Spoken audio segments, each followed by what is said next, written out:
बारिश के मौसम में कई बीमारियां होती हैं, हम सबको पता है। दस्त, उल्टी की बीमारी, ये सब हो जाती है। लेकिन इसके साथ साथ जब हम भीग जाते हैं तो सर में फंगस आ जाता है।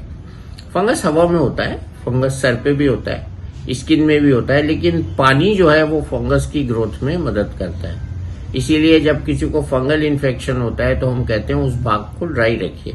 तो पानी जो है उसकी वजह से फंगल इन्फेक्शन होता है। और ये फंगस शुरू में पता नहीं लगता है।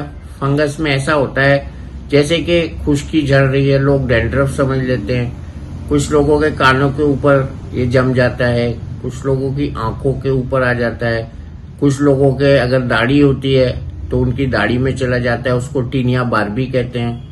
और बालों में लेडीज को बहुत जरूरी है कि बालों को सूखा रखें, साफ रखें, कंघा करते रहें और तेल लगाएं। आजकल लेडीज तेल नहीं लगाती हैं, इसलिए फंगस ज्यादा होता है।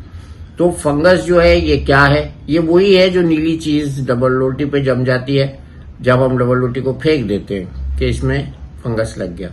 यही स्किन में लगता है और ये फंगस कई प्रकार के होते हैं।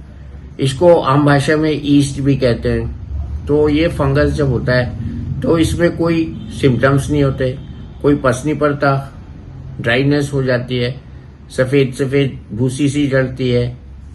अगर स्किन पे आ जाता है ये तो गोल गोल और लाल लाल चकत्ते पैदा हो जाते हैं, उसको हम रिंगवर्म कहते हैं। रिंगवर्म बहुत पुराना शब्द है, इसी की वजह से एक ऑइंटमेंट आता था पहले, अभी भी आता है, उसको रिंग कटर कहते थे। तो रिंग लाइक लीजन्स, इसका मैंने इसलिए जिक्र किया क्योंकि मेडिकली इंपॉर्टेंट है कि अगर रिंग लाइक लीजन्स हों और उनकी एजेस प्रोमिनेंट हों तो ये फंगल इन्फेक्शन है। और ये बात मैं इसलिए कर रहा हूं आम लोगों के जानने के लिए क्योंकि कभी कभी डॉक्टर्स भी, स्किन के अच्छे डॉक्टर्स भी फंगस की बीमारी को मिस कर देते हैं। तो फंगस में इचिंग होती है, स्किन में ड्राई होता है, कभी कभी फैलने लगता है, बहुत ज्यादा चकत्ते पड़ जाते हैं और कभी कभी पूरी स्किन लाल हो जाती है। ऐसी जगहों पे फंगस ज्यादा होता है जहां पसीना आता है, जैसे बगले हैं, थाइज हैं, घुटने के पीछे का हिस्सा है। तो ऐसी जगह पर, और लेडीज में ब्रेस्ट के नीचे होता है, तो ऐसी जगह पर हमको ड्राई रखना चाहिए। और पाउडर खुदा के वास्ते मत लगाइए। पाउडर लगाने से और कॉन्टेमिनेशन होता है। पाउडर और पसीना मिलके एक बहुत घातक कॉम्बिनेशन बनाता है और इसकी वजह से हमको पाउडर का सहारा नहीं लेना चाहिए।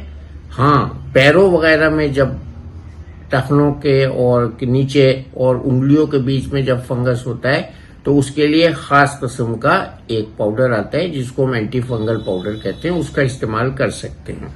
इसको हम अलग से एक बीमारी कहते हैं जिसको एथलीट्स फूट कहा जाता है, इसलिए इसमें पाउडर का इस्तेमाल बताया जाता है। कुछ लोगों को पसीना बहुत आता है, उनको इतना ज्यादा पसीना आता है कि उनको हर समय एक टॉवल रखना पड़ता है अपने पास। तो ऐसे लोगों को फंगस होने की संभावना बहुत बढ़ जाती है। उनको डॉक्टर के मशवरे से अपने पसीना आने वाली बीमारी का इलाज करते रहना चाहिए। फंगस का इलाज बहुत आसान है। फंगस के लिए हम एंटी फंगल ऑइंटमेंट्स देते हैं, दवाएं देते हैं, खाने की दवाई देते हैं, कभी कभी हमको इंट्रावेनस भी दवाएं देनी पड़ती हैं।